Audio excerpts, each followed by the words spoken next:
if your partner says they're tired for the night, right? And your trigger is you don't feel good enough. So when your partner says they're tired for the night, you assume it's because you're not good enough. And then you go into that spiral.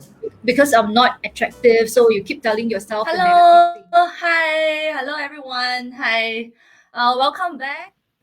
So today we'll be having Andrea with us. She is a love and sex coach, and together we'll be talking about how to rebuild sexual confidence. So it's really a very interesting topic, especially for mothers.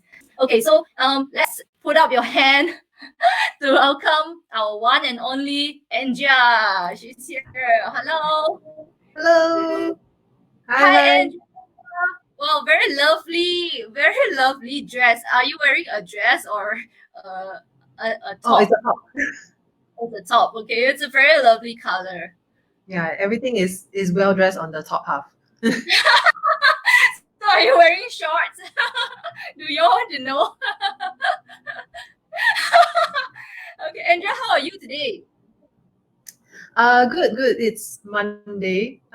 Even though it's a public holiday, I'm still working, but it's a good day. It's a good day to be on alive.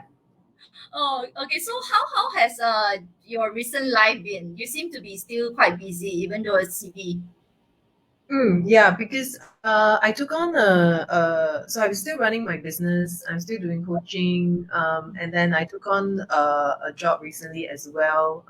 Just some of my old colleagues wanted some help in the office, so I'm working like 24/7. Oh, And then there is also circuit breaker, so like home-based learning. Um, okay. I have two kids, so they do require some supervision. And Mm-hmm. home-based learning isn't just setting up the computer. So like I'm been managing a lot of things at the same time. I think I'm going a little bit mad. How I, old are your children? I have one who's 13 and one who's 8. The 8 requires a little bit more supervision. So it's not easy. Yeah, I Being totally understand. I totally understand that. Well, you have an 8 years old. Okay. Okay. So Andrea, tell us a little bit more about yourself or your story. You are. I only know that you are a sex coach, but what makes you decide to pursue this, or maybe you have a little bit of story to tell us. mm, yeah, okay. So actually, this is quite a long journey because about over 10 years ago, I had my first kid, right? And then, I kind of figure everything out by myself or read books and all that. And then about 8 years ago with my second kid, and still kind of in the same place. But what I realized after that was that about 5 years ago, so my kids are like my second kid's around 2 or 3. Um, I was really getting increasingly tired, and that was way after confinement already, way after the first year, second year. I was increasingly tired. My work was doing quite well, but I was always like burning both ends of the candle. I was always stressed out. I thought I did everything right. And generally, on a relationship level, my relationship wasn't doing that well. My marriage wasn't doing that well either. And so I did a lot of self development work. I did a lot of inner training, but just nothing seemed to really work. Like it worked a bit, and then like it would taper off. And it was getting increasingly frustrated until I chanced upon a course called a Jade 8 Uni course. So it was Jade 8, but it worked a lot on sexuality and emotions. And I was like, okay, this is the last thing I haven't tried yet. I did all the like leadership, self-development and all that, and like I was just increasingly drained. Like I couldn't understand. Like if I sleep 8 hours, I'm consistently tired. Like what's wrong? Is it because all moms are like that? Um, so yeah, so I did the course, and then shortly after they opened it up for coaches, that was the first. So I joined the first batch. And I realized through the work, even before I was doing the coaching work, and then when I was doing the coaching work, that by working through the layers of sexuality, I work on relationship as well. So along the way, my marriage didn't work out. So I got divorced about 5 years ago. Um, but I learned how to manage it very smoothly, very amicably. My kids are very well adjusted. And I realized that by working through the emotional layers and the psychological layers, and particularly on relationship and sexuality, because it's so deep and ingrained, right? learn a lot about yourself. You grow into a very different confidence. And I found myself being able to channel a lot of my energy in all my other parts of my life, and even in my new relationships and things like that. So I realized that like it was the turning point of when I could actually start find like all the things about like how do you get confidence, how do you get energy as a mom, how do you handle being a mom and all the different things. I found that was the turning point for me. And it was great because it coincided with me doing the coaching certification. So I now channel back a lot of content and a lot of coaching privately or in like my public social media, all on this topic. Yeah. I see. Okay, but because the topic that we are talking about is something very sensitive, and being in the Asian environment, we are not very used to telling people our problems, Mm. right? So how do you get your clients, or how do they usually approach you? So a lot of them were referrals from. So when I was doing the coaching certification about 4 years back, we had like you have to practice also. Besides your own practice on yourself, you have to practice with each other, and then you have to like test clients. So I had volunteer clients, and a lot of them were referrals from there. Most of my clients are word of mouth, partly because there is a limit to how much I can so-called advertise on social media, and people take a while to warm up to you because they have to trust you as a coach. It doesn't Yeah. matter if I'm like even if I'm a life development coach, they have to trust me that to be a coach. So most of the times it's word of mouth. Which is why now I split my time between private coaching because private coaching is very intensive for me. I do a lot of prep, Coaching is but 1-to-1. Is it 1-to-2, 1-to-1? 1-to-1 or 1-to-2, depending. So sometimes it's a couple coaching, sometimes it's individual. And it's very intensive because I like during that period of time I have to really hold space. And if it's two people, usually it's a lot more intensive because you're trying to manage the dynamics between the two people. And then I do a lot of prep work before and after because I also give them homework. So I do split my time now between private coaching and also a bit more public, like those workshops, talks, or like any lives and social media. But yeah, that's where I roughly get my clients, either word of mouth or through the content and the talks that I give. Yeah. Okay. So I think you prepare some slides for today, right? Can we just go through the things that you have prepared? Okay, let's Mm. hope it works. Hey me. Hi Mel. Hello, hi May, hi Mel, hello Joe, Yunqi. For those of you who just came in, thank you very much for tuning in. Please say hi to us so that we can see you. Grant permission to stream yet, please, yeah. Yeah, I can't see much until you give a comment. So you need to give a comment because I can't see like how many people are there and like who's kind of checking in and checking out at the same time. Yeah.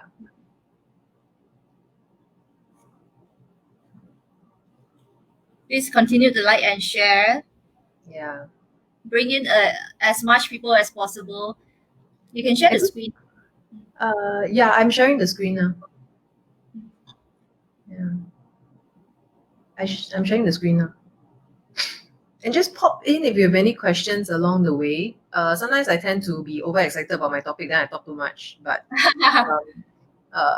you have like questions, just pop it, Or if comment. you can relate to certain things, maybe you can just type in a comment and let us know. Yeah, is it okay? So who's a mom and who knows a mom? Who's married to a mom? Yeah, I think always I think some dads that want to come. Yeah. who is secretly listening and don't want to comment anything here.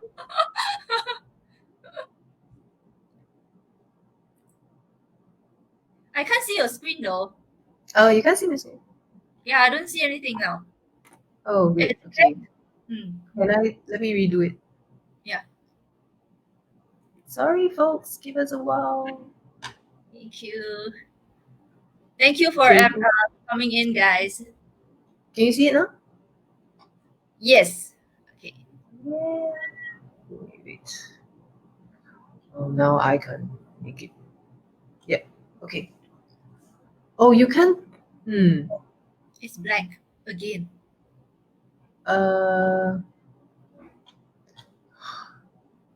I can do this. Okay. Yeah, you can. It's okay. So for those of you who just came in, please drop us a hi so that we know you're here. If you decide to just secretly watch us and not saying anything, I respect you. It's okay. So today we have Andrea here to share with us how to rebuild your sexual confidence postpartum. It is a very common issue. A lot of us face the same problem. So she's here. She's kind enough to come here today to share this with us. Yeah, okay, so apparently now, okay, so folks, we tested this before I started, but apparently now the full screen doesn't work. So I'm just Okay, going to put it in presentation mode. no problem. Yeah. Hi, Uh, Johnson. Hi. Thank you for coming in, Johnson. who thinks and acts like a mom? Okay. Okay. You can say So then, okay, so anyway, sorry, I couldn't do the whole slideshow thing. For some reason, it worked just now, but it didn't work now. So I hope it's big enough for you all to see. Is the cover page big enough for you to see? I think it's a bit small. It's a bit small. Yeah, it looks a bit small. You might just need to launch it as a slideshow. Yeah, I tried, but then it goes blank on your screen. Oh, Yeah. you want to restart? Like close the application and restart. Okay. Sorry, guys. Hey guys, very sorry. We tested it many times, not just once, but many times. Sorry. So who else is a parent here? Father or mother? Uh, can you just type in the comment section so that we know and say hi to us? I'm a mother of 2.5 years old. Maybe I can entertain you with my kids' video. Okay. If you have not followed me on my Facebook yet, please Yeah, okay. I think I can see my screen already. okay, sure. Okay, let's go back to Andrea. Yes, finally. Okay. The screen is there. Okay. So do you want to start? Yeah, sure. Okay. So hi everyone, for those who are joining in, I can't see who joins in at my end, so you got to comment once you join in. And my name is Andrea, and my business is Athena Rising. And today's topic is really about reclaiming your sensual and sexual confidence after childbirth. So I work with individuals and couples on topics of love, relationship, and intimacy. And I've been training as a coach for about 2 years, and I've been practicing for about 2 years, so total about 4 years. And I've encountered a wide range of topics. So honestly, you can't really shock me on questions. But I think they are important. So questions that you think are normal or like just specific to you usually isn't. So my encouragement to you is just post your questions because likelihood somebody else will have the same question as well. Okay, so let's get started on this, right? So, for the moms who are here and for the dads who are here supporting the moms, and for all the curious people who are probably what parents to be, I don't know, or planning to be, I think really put yourself in this, and I think for moms you really feel this like if I ask you if there is a way that you can kind of enjoy motherhood to the fullest, right? You and at the same time, enjoying motherhood to the fullest and feeling the fullest of being alive, being confident as a woman, and at the same time being able to enjoy your partner's company. um, I would say that that is something that, if I can tell you that this is something that will allow you to have this and the fullness of being a woman and the fullness of being able to enjoy your partner's company, is this something that you would really want to hear? Is this something that you've been curious about? Is this something that has been bugging you for a while? Again, I can only see based on your comments. So I wouldn't really know who joins in. Yeah, the comment will be a bit delayed. Yeah. Okay. So yeah, so just like kind of like say yes, yes to full life, yes to the fullness, yes to the, enjoying your partner's company. So I'm really all about allowing you to experience all of this together, not just one or the other, not just neglecting your partner when you're just trying to be a really good mom, or, trying to maintain your relationship and then having all the other balls drop at the same time. Very good description about that. But anyway, pun not intended. Okay, so So I know comments are a little delayed. I just move on next, and I just want you to really put yourself in this situation because I literally went through this, right? So part of it is personal, part of it is what my clients have, and part of it is what I see in other people. And like raise your hand, right? Like just kind of raise your hand, give me a hand emoji, or just say yes, been there, done that, hashtag been there, done that. Like the mom who has done all the right confinement things, right? Like tried to shower as little as possible, tried to eat all the herbs, never drank water, only drank red date tea, went for all the gynae checkups, and all the gynae checkup is, like everything's smooth recovery, your womb is shrinking, like in accordance to whatever pace it's supposed to, the episomal, okay, I can never pronounce this, the episomy, episomy wound. Yeah, I can never pronounce this properly. Episomy wound is healing properly, like everything's going smoothly, and all your gynae checkups are all on track, really on track. And then yet you're also feeling very low energy, no matter how much you sleep, no matter how much sleep you steal, you sleep when the baby sleeps. Who has heard that term before? You sleep when the baby sleeps. You try and sleep as much as you can because you got all the hell in the house and you're still really tired and you're feeling frumpy. And if somebody comes to you and tell you like, oh, you can also be sexy, you should try and be sexy a little bit more. And you're like, no, seriously, like feeling sexy is the last freaking thing on my mind. Yeah, So whoever's like felt that, like just kind of hashtag been there, done that, right? Or just wave me a hand emoji because like you will see how much everybody else also feels the same thing.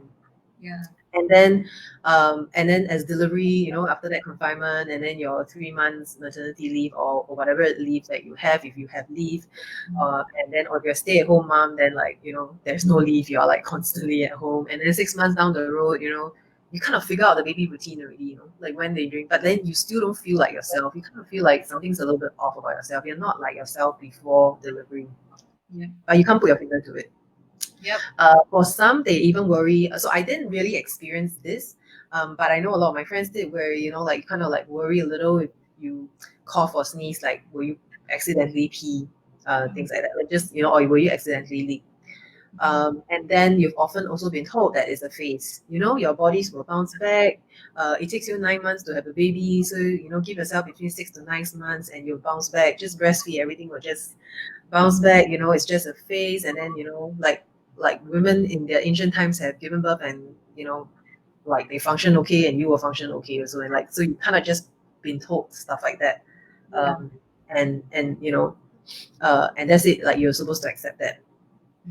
So I kind of went through all this. I went through this twice. I went through many confinement activities. In my family, I have a little bit of Chinese and Malay heritage, so I had both types of confinement activities. Wow. Of the jamu, and all the steaming, and then I also had all the Chinese gynae activities. I was constantly tired. At first, I thought it was a like post delivery thing, and then I was still constantly tired, like 2 years on, and then I knew that something was wrong. I think I drank ginseng. I drank a lot of ginseng tea, just trying to figure out whether it can get my energy up. Brand's essence, and this whole thing about feeling sexy really got to me because I didn't know how to like. I didn't quite know like. To me, feeling sexy was like you put on certain type of clothes and you walk in a certain way, and it was totally not me. Like I didn't know how to do that. I just felt very stiff. So this is And totally different from your before, right? I mean, before childbirth, you were a totally different person. before childbirth, I didn't even know what to expect. Right, I just assumed some things based on the reading and based on research. Before childbirth, I was just happily assuming certain things, right? Assuming that things will just bounce back. Like people before me have done it; they seem to be fine. And I felt that I read like 3 or 4 books, those like full term pregnancy books and stuff like that. So I thought I got it handled. I got it handled, right? And I'm the only kid, so my mom doesn't like my mom doesn't have a lot of experience with kids because I'm the only kid, right? So like I just figured lah. I thought it'll be okay. And you thought you were quite confident lah. Yeah, I mean I was like we'll get there. When we get there, we'll get there. When we have the baby, we'll get there, right? And like nothing prepares you for that. At least Yeah. nothing prepared me for that. Nothing prepared me for how I felt after that. I did have postnatal depression, to clarify, but it was a very like my mood was just really terrible, up and down, and I could never figure out um Why are what's you this doing? recovery. Yeah, like Why? what this recovery? I've been eating right, and Yeah. yeah. So this is really common.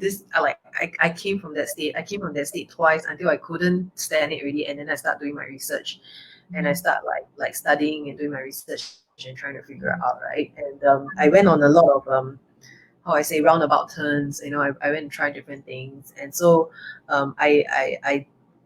what I want to do now is really kind of bring all the information together. But I have also been around this. I've been trying different things, doing different things, exercising, like all that kind of stuff. Like try just anything that you can mention. I wanted to try, right?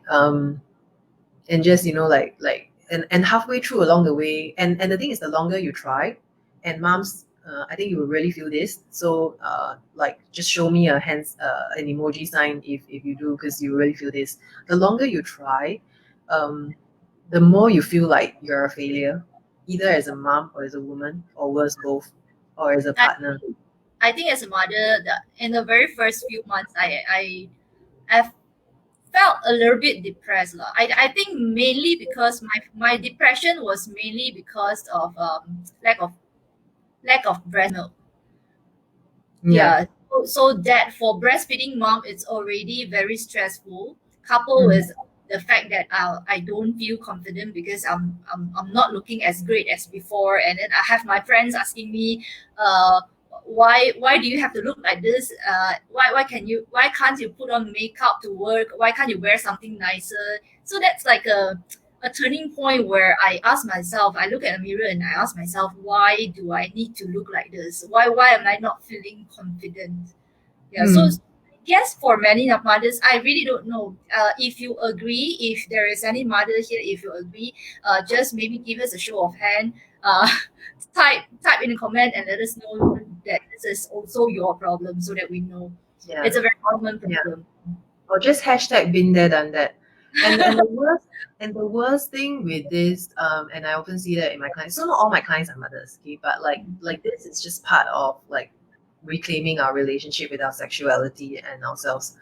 Um, Even things like not being able to breastfeed as well. All these basically point back to one thing: the mom feels like she's not good enough. Period. Yeah, That she's yes, not good enough, yeah. and it's And not it's really we fair. are forcing ourselves to be perfect. When I was depressed about breast milk, I was thinking I had to give him 100% breast milk. I cannot give him even 20% or 10% of formula. I cannot. I couldn't. I mean, I can, but I don't allow myself to. Mm. So a lot of times it's me not realizing that I should have just let it go, right? Mm. Well, I mean, it's easier said than done. If I tell someone to let it go, I think my clients will be like, oh, it's it's easier said than done to let it go, because there are underlying um, reasons why all these have accumulated. But it's also good to understand how we can then approach it. So a lot of times I don't say that, okay, like you need to dress like that, or you need to wear like that, so therefore you can still, or you need to make sure you have date nights so that So you you don't. don't really impose anything, but you give them the concept and the idea of things. Yeah, well, Ah, I set the context. I give the right environment, or I present the right environment that is needed, and then from there we work from there. You can, and the environment I'm talking about is external and mostly internal, because you can have the best external setup or environment, but if you can't communicate what you want, if you don't feel that you yourself are worth your value, like you're a mom worth your weight in gold, even though you can't breastfeed. Like if you can't even feel that in your body, it's very hard for me to say, go dress sexy, go set your date night, okay. And seriously, dress sexy is never one of my tips, but like remember to set date night, remember to also like pay attention to your partner and things like that. I don't say stuff like that. Because if you don't set up the initial conditions, there's nothing I can do. You can go for date night and you won't feel like you're having fun. Yeah, Yeah. that's true. That's very true.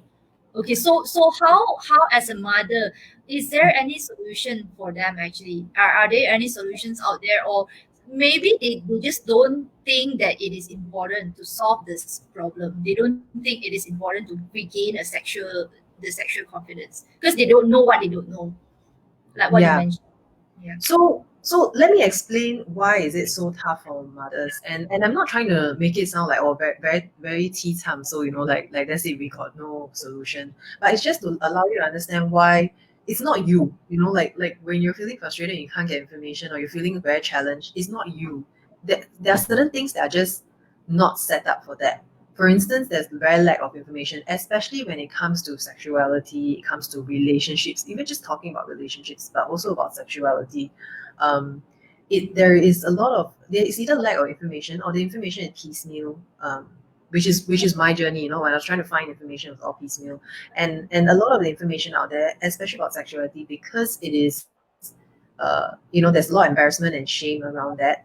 Sometimes the information out there is not always accurate. Yeah, so I've like seen certain information that's quoted that's not always accurate. So um and I'm talking like medical information, like anatomy and stuff like that. So um finding like sources that have information in one place, that has a consistent set of information, and that is also information that they've worked with, is also, which is then more accurate, is often difficult. Obviously the embarrassment and shame comes into place. So I mean, like as a mom, you're trying to figure out so many things after childbirth, then you also have to go figure out from a sexuality piece, from an intimacy piece, what So is what are you it's feeling down not on. right to say that it's always not their priority. They will care for the kids more. They will care for everything else first before coming to attend to the sex problem. Yeah, that is one of the issues that come up. And I don't blame moms, because even for moms, like, wanting to do their own thing, like either go for a spa or facial or go to work, right? There's a lot of mom guilt involved. Or even if they just want to take like that 30 minutes nap, they just really cannot take it anymore. I have one Instagram post where I'm drinking in the bathroom. I mean, it was a joke lah, but Well, I was drinking in the bathroom during circuit breaker. I mean, like that picture. It's a joke, but it's quite real for mom. Sometimes you really just want to hide. And one of my recommendations literally is, you really need to hide, go to the toilet and hide. If you really need to hide for that 20 minutes. Because after 20 minutes, they will find you there. The kids will find you. I don't So, even get 30 minutes. yeah, but, so you see what I mean, right? But like if you try and hide the toilet, they will find you eventually. But sometimes it's necessary for your sanity if you really just need to switch off. I've also learned to communicate with my kids, especially when I was going through my divorce. It was also very, so I was like going through, like, with the my second kid was still a toddler, and I was going through divorce. So there was a lot of stuff going on as well. But I try to communicate in simple terms that, this period, I just need that 20 minutes. Can you all, like, just not come into my room for 20 minutes? And I often communicated that, and they learned, they learn how to give me my respect, my space in that. So kids actually can be communicated in simple terms as well, and learn to adapt to that. But like I said, if really sometimes you really cannot take it, you just want to hide. I literally go into the bathroom and hide. So you see one Instagram post, I'm drinking in the bathroom. That picture. It was a joke. It was meant for a joke. But you get it, right? So like I get it. There's a lot of mom guilt and all that, and then you have to worry about, like, the finances. You have to worry about household. Maybe you're worried about your career, or you run a business. Or you're worrying about, like, how, if you're running the household, especially if you're a stay-at-home mom, you're worrying about, like, how everything is arranged, the schedules and all that, right? And then after that, still have to go in. I mean, like, so you get put last. You often get put last. And this is very real. But I present a very different point of view to the moms. It's not just fill your cup first and fill their cup. If you look at a lot of households, moms tend to be the center of the pillar of household, the community. Like for some reason, that's what I meant by you cannot hide in the toilet for long, because somehow the kids will gravitate to you. You could be very far in a very different room, but then like because they can't find one sock, then you hear them screaming at you, like I can't find Oh my sock at yeah, home. that is so true. That is so true. Yeah, The daddy can be not in the household. I'm sorry, daddies. The yeah, daddies can be not in the household for the whole day, and your children might not realize that the daddy is not at home. yeah. So I don't know how extreme that is for some, and I'm sure like nowadays there are a lot more involved daddies and moms.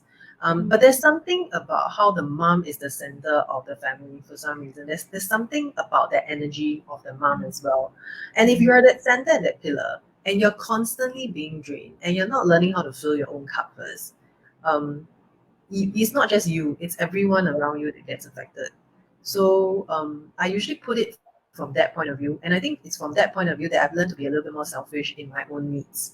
Um, and I also want to point this out. I didn't put it in my slides, but especially if you're an introvert mom, you definitely need like to compartmentalize your time a little bit more because especially if you're an introvert mom, and I learned that quite late. I need me time to switch off. I can't switch off when there are people around me.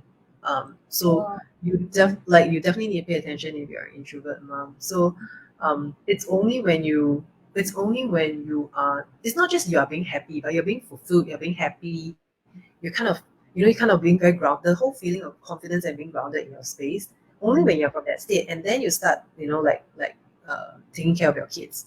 Start taking care of your household. You start interacting with your spouse. You're on a very, very different um, wavelength, and very different energy level. Can you imagine, like, yes, you may be tired, maybe it's a whole day, you'll be managing a household, your spouse comes back from work, if you're a stay-at-home mom, and you could be tired, but at least when you're grounded in your confidence and your space, and you're feeling a lot more like you are worth it, and you do deserve like good stuff, then when you interact with them, you're able to express that you're tired and you need help Yeah. versus demand that you're tired and need help.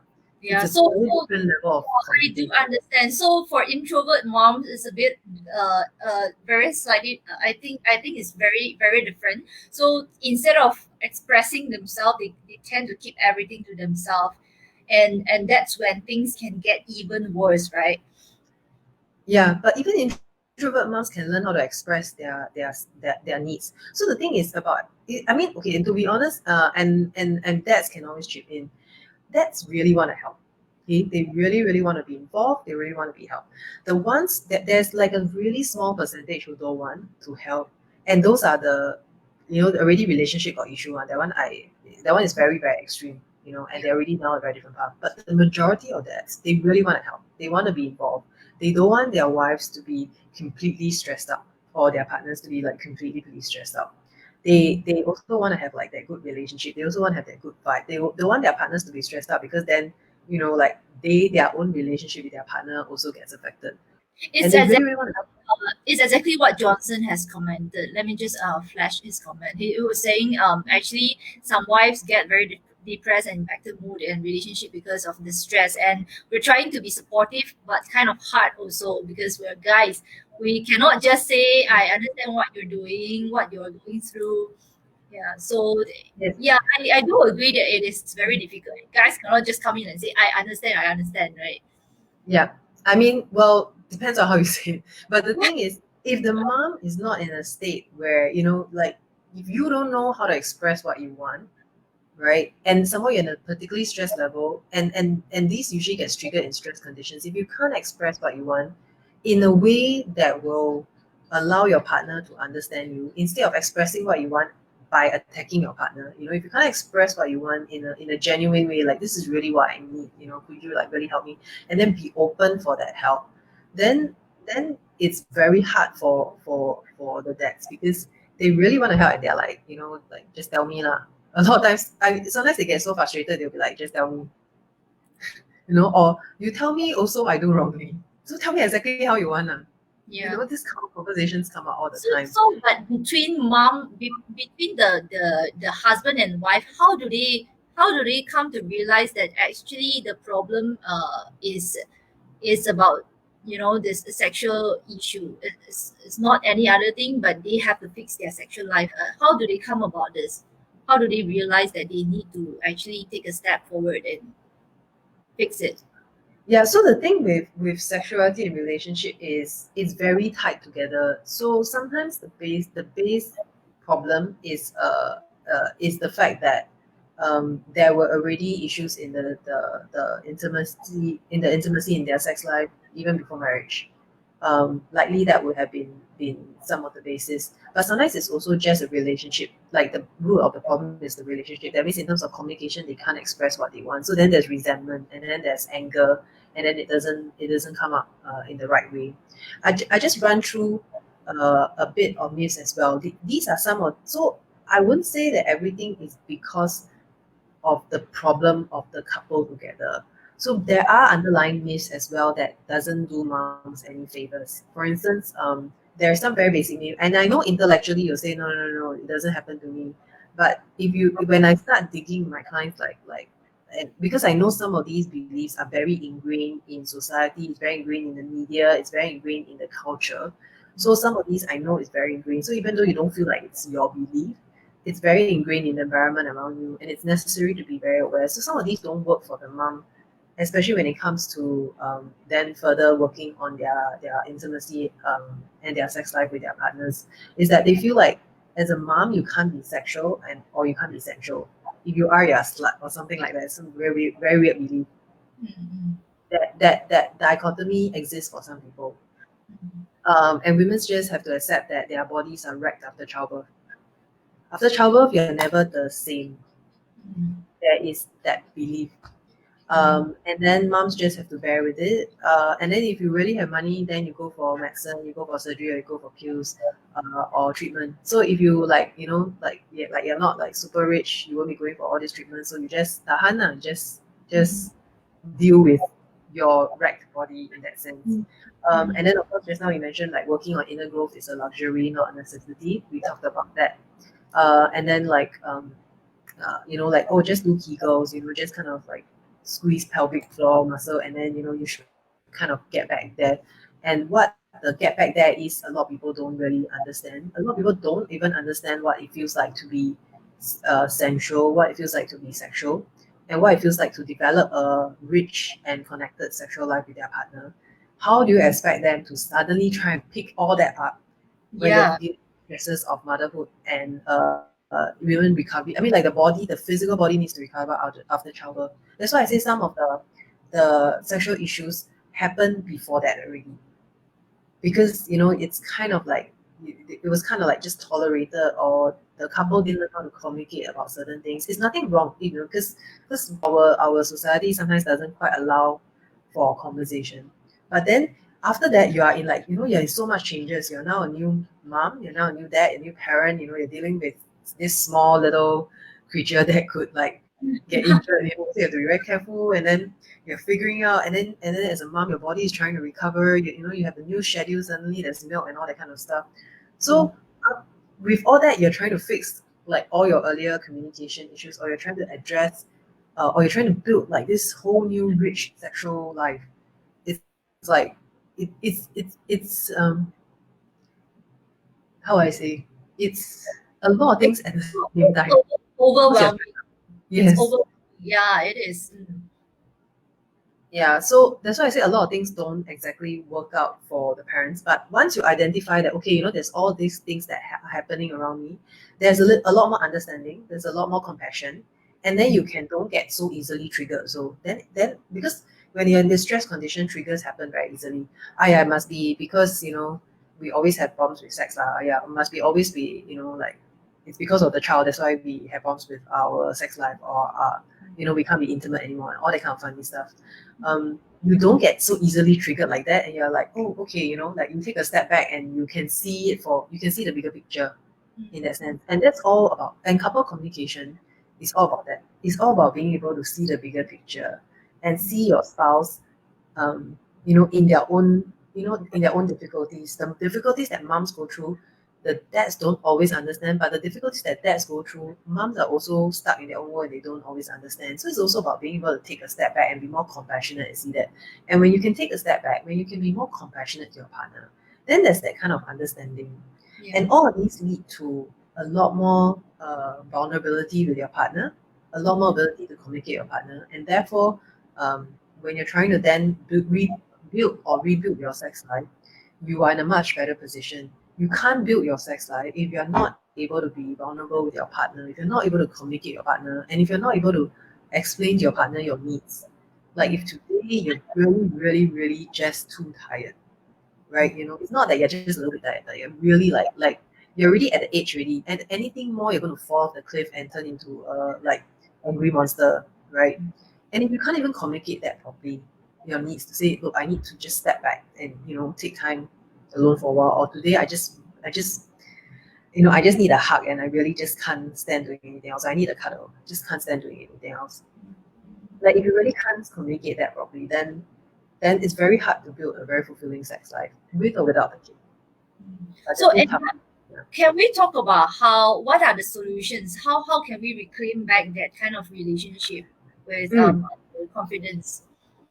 Okay, so I have a few things, and I'm doing an upcoming course. So I've put down some of what I put in the course, but there's one thing that I feel that everyone can start with and can just do this after the Facebook Live, is to really work on the beliefs. What I mentioned about some of the beliefs that you don't know that you had, but it didn't. But then when I ask you to write it down, suddenly it all comes out. So you do a paper, you create a paper, and then you draw a line in the middle, and on the left is all the beliefs that your father has about motherhood and sexuality, your mom has on motherhood and sexuality. So just go around, okay, what my father has on motherhood and sexuality. You just kind of like write down what you think, right? And then try and fill the page. So father, mother, what you think society tells you about motherhood and sexuality? What do you think the media tells you about motherhood and sexuality? So these four things, just keep writing down. Try and fill about 4 pages on the left hand side column. Um, Whatever comes up for you, just write it down. It may sound a bit silly, but when you write it down, you will see why a lot of these beliefs start blocking you.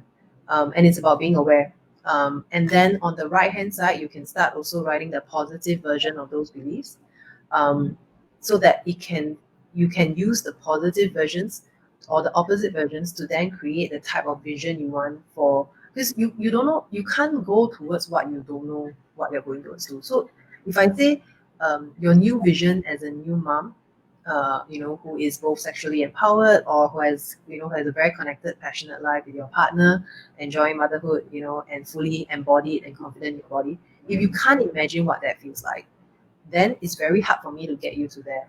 It's So, very far away. Yeah. Yeah, it feels like you cannot grab. You don't know what you're grabbing. So the first step is being aware of the beliefs that are kind of blocking you. And some of that sound very weird. So that's why I say you have to write it out. Then you realize how absurd it is. And then flip that on the positive side. So then those form the basis of the type of vision that you want to create. And then it's easier to get you there. And then with the other tools, so I have tools in my course that I'm creating that will work around pleasure, like being able to enhance your own pleasure. So certain things working around the genitals as well.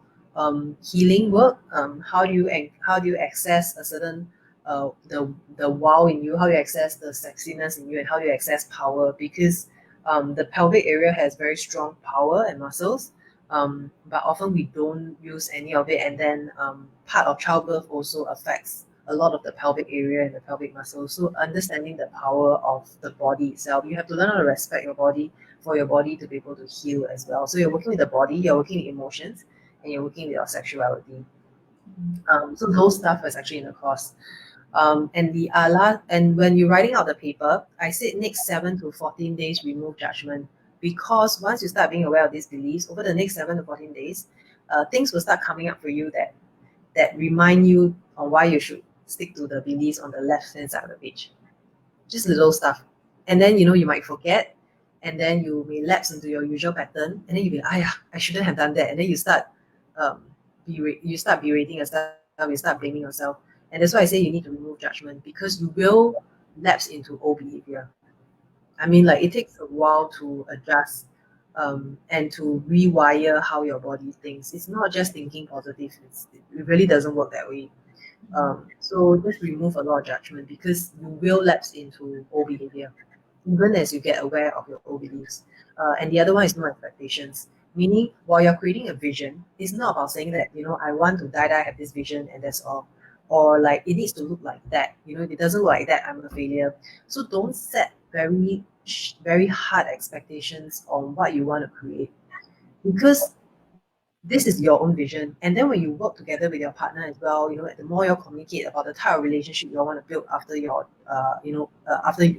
have given birth, or the type of sex life you want to build after you've given birth. When you have these mindful conversations with your partner may come up with something that, with a much bigger vision that you never expected as well, or much more lovelier vision that you never expected as well. So you cannot have expectations, because it's kind of trying to force everything into one box, and you're trying to expand the possibilities, not really like trying to set one particular type of model.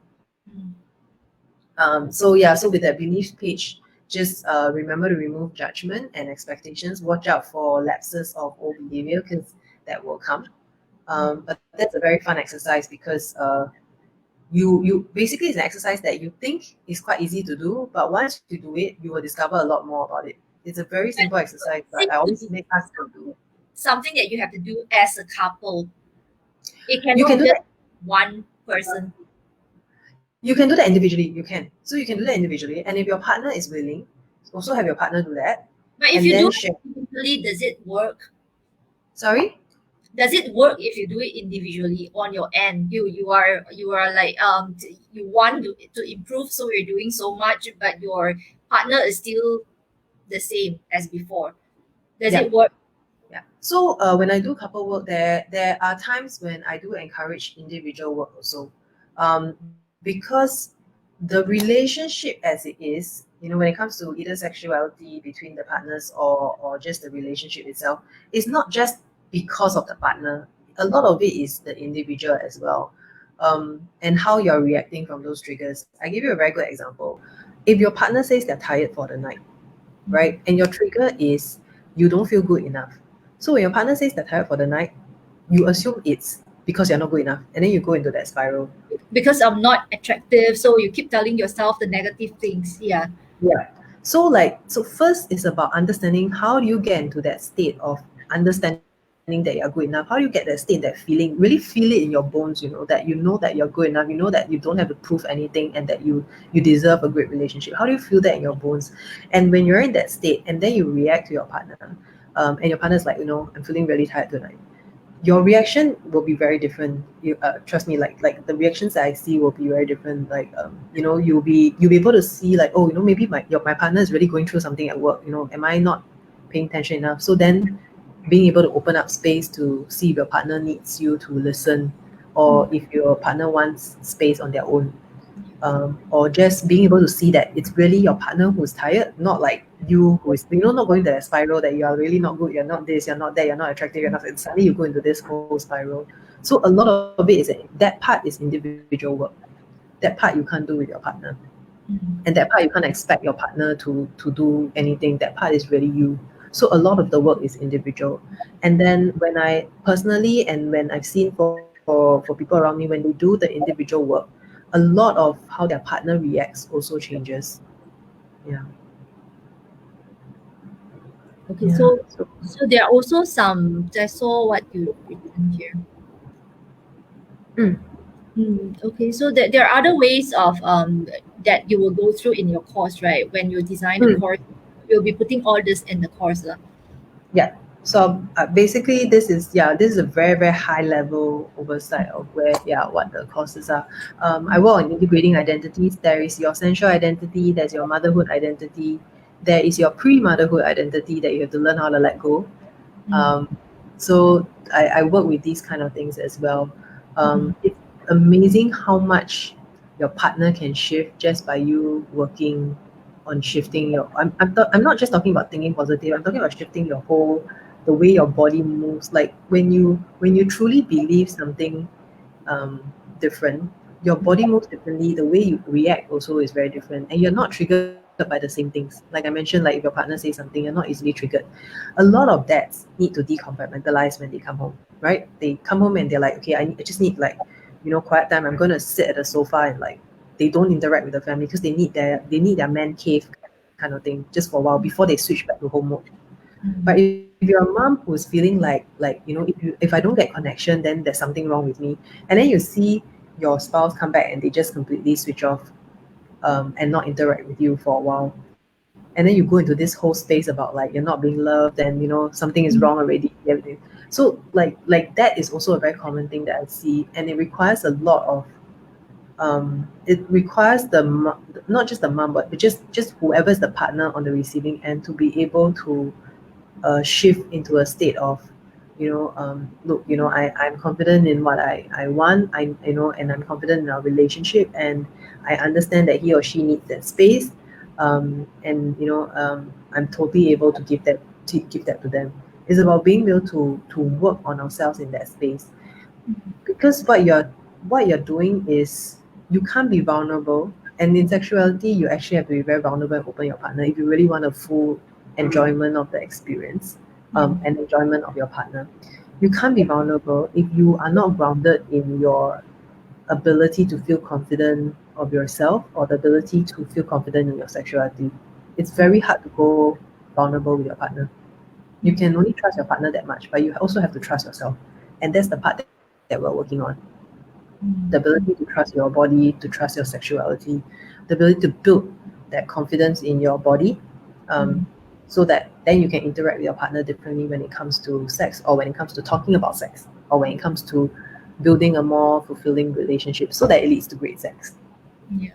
Okay. So everybody, just for your benefit, Andrea is actually working on a course. It will be a e-course, right? Yeah.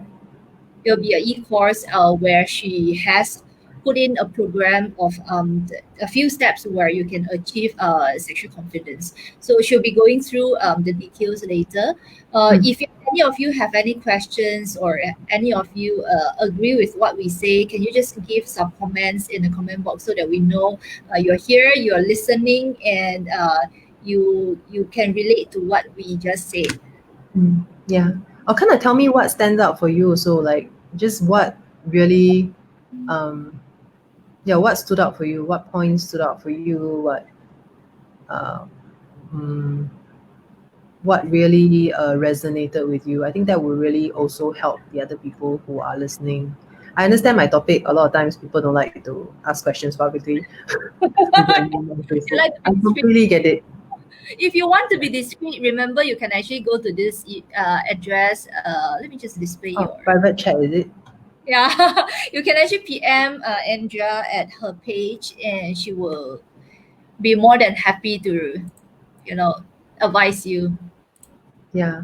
I just very quickly moved to anyway, the course is over 40 days, so that's why I'm quite confident that it will get moms to a certain level of confidence. I mean, like, this is something that I experimented, and then I also learn and coach through. Yeah, so that's pretty much on the solution. So while we're waiting for people to type, just tell me what you resonated with you. I'll just flash the IG giveaway, which is ending in 30 minutes, the IG giveaway. So Wow, and in 30 minutes.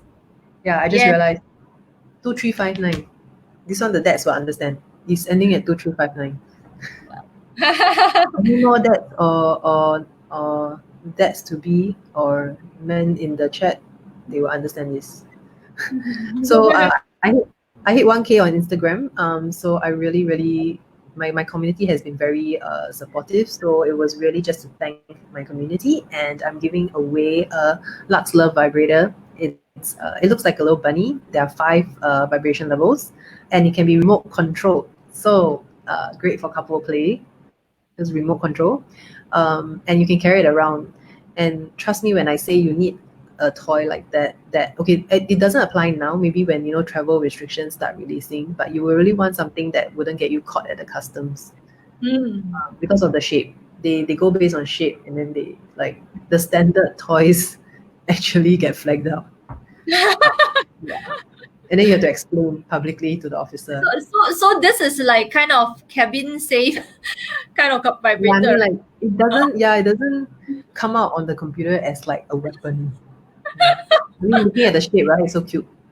But yeah, Yeah. it's remote control. The important thing is it's remote control. So we're giving away one. This is really good quality. Yes, everyone, if you want to stand a chance to get this, what you need to do is go to Andrea's IG page, look for this particular post where she is talking about the giveaway. We hit 1K giveaway, and just follow the instructions to like the page and comment in her post, and you will stand a chance to win this very cute little bunny vibrator.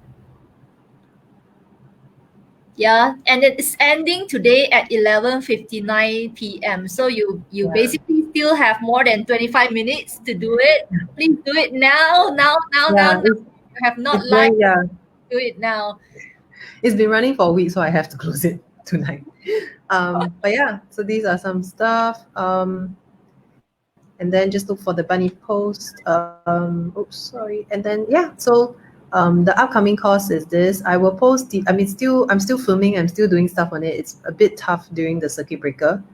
Um, but when I launch my course, you'll definitely see the information on my Facebook page and my Instagram page, and possibly my YouTube channel as well. Yeah, please Um, follow her on her YouTube, on her Facebook, and also yeah.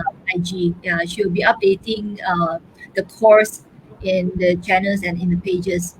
Mm. Just one more comment in the meantime, if moms, because this is a women's only Facebook group, it's a private Facebook group. So go to my Facebook page, under groups, you'll see the cocoon. It's women's only. I do go a little bit more in depth in tips, and I focus specifically on women tips in that group because it's entirely meant to be safe for only women. So that is one way you can also explore stuff. Mm. Yeah. Oh, okay. So So nice. So Johnson said it's relatable to him. Thank you, Johnson, for your feedback. Thank you so yeah. much. Set expectations, respect personal space. Not that I'm doing this very well. Okay, so this is what I mean by no judgment. We do what we can at the best that we can, with the best information that we can. So I get it, like sometimes post after the fact, we're like, oh yeah, shit, I should have like given more personal space. You remember stuff, but like it's really not the time to how I say, form judgment on yourself. You need to be really, really compassionate about yourself. It's not easy trying to juggle new kids, trying to juggle like a great sex life. And like I said, if before that there were communication issues or that you didn't know how to communicate about your sex life, and then you're trying it now, and then you're trying to manage a new baby and da da da, then suddenly Yeah. all the infants are around all the time, all that kind of funny stuff. Like it's a lot of things going on. So you need to be very compassionate with yourself and not to be so hard on yourself. Mm. Joe Yeah. say it's beneficial. Thank you, Joe. Thank you. Yeah, we assume a lot, yes. um, we assume more than we realize, and the crux of a great sex life with your partner is also not playing into those assumptions and stories, because our partner has their own challenges as well. They also has their own I mean, like we're not an environment where we learn how to talk about this easily. So being able to communicate easily about your sex life is also a very basic skill that we have to learn. It's not something that we naturally born with. Yeah. Yeah. And nobody taught us in the school. Yeah, no, Sadly. that's my other pet peeve on the school education. Um, maybe one day I'll work on some teenage content or something. I don't know. Yeah, man. Yeah, I Yeah, think but yeah, I realized that we don't communicate a lot about it, and so it takes a while. It's almost like dating your partner anew. Like you're figuring out new stuff along the way. You need to be really curious, and not take everything so personally, which is why you can't have a lot of assumptions. Because it's also hard for your partner, and they are also trying to figure out. So both of you are trying to figure out, and then trying to figure out, and that's how you build communication. But that's how you build a great relationship, right? Because you keep learning new stuff about each other, and then you're like, wow, I learned so much stuff about my partner. Wow, yeah. like I see my partner in a new light. Wow, my partner's really, really trying to make it work, or really trying to help me here, and being able to fall in love with them from that aspect. All Yeah. these lead to a much more fulfilling sexual life as well, and much more and a much more different perspective when you are talking about how confident you are with your own sexuality and your own attractiveness to your partner. Yeah. So thank you guys for tuning in. Thank you, Andrea, for a Thank great you. topic, a great chat today. Thank you. We'll see you guys tomorrow. Please tune in again tomorrow at 10:30 p.m.